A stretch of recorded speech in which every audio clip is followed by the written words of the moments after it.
Je suivis juste toujours mes pieds. À un moment donné, ça m'a amené ici.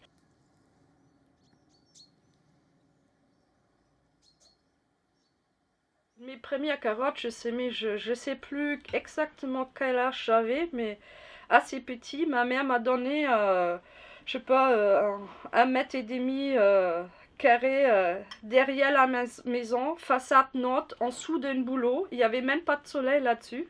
Mais j'adorais comment font des carottes et je semais des carottes, ils ont poussé. C'est déjà magique parce que normalement sur cette terre-là et sans soleil et tout ça, ça aurait pas dû être possible. Et dans une façon, au début où je savais rien sur les plantes, je savais déjà tout. Depuis je suis en Bretagne, je suis agricultrice et plus clown ou je sais pas quoi et ça me plaît. Je sais que vivre avec la nature et dans la nature.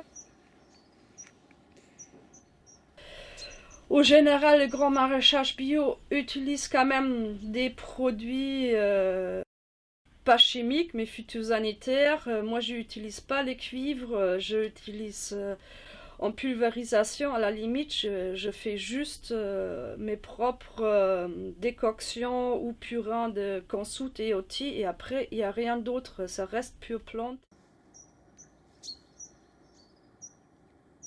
Une de mes spécialités maintenant, c'est mon mesclun.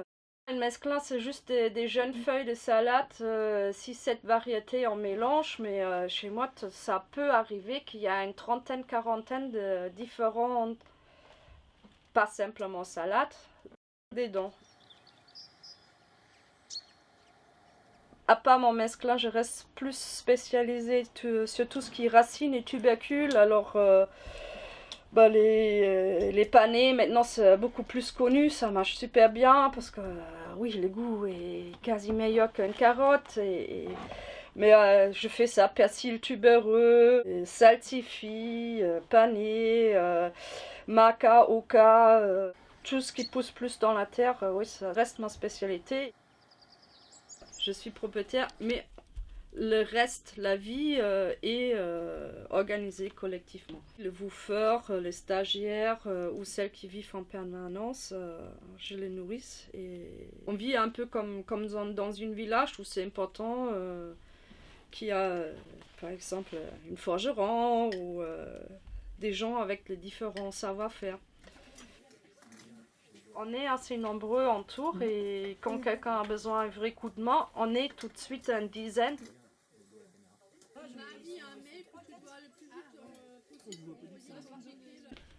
Notre association, il n'y a pas d'adhérence et on ne paye rien. On fait chaque 3e dimanche un chantier participatif ou plus démonstratif pour montrer qu'on peut se faire quasi sans sous un chauffe-eau solaire ou une cuisinière solaire ou un four à pain ou comment faire ses propres semences. Mais ça reste ouvert et gratuit à tout le monde. Je ne dépends pas d'une banque, d'un financement extérieur.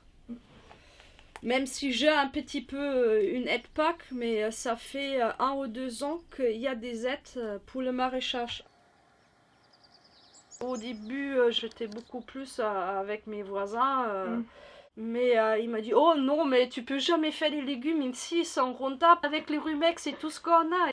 Et bah, je ne l'ai jamais convaincu. J'ai fait. Et puis, avec le temps, ils voient les résultats. Et aussi, eux, ils voient qu'ils sont peut-être des allergies, qu'ils sont peut-être certains problèmes de santé. Et c'est dommage. Mais certaines doivent passer par cette stade-là, d'attraper quelque chose de grave avant de comprendre. C'est triste. J'aimerais bien éviter ça à tout le monde. Mais...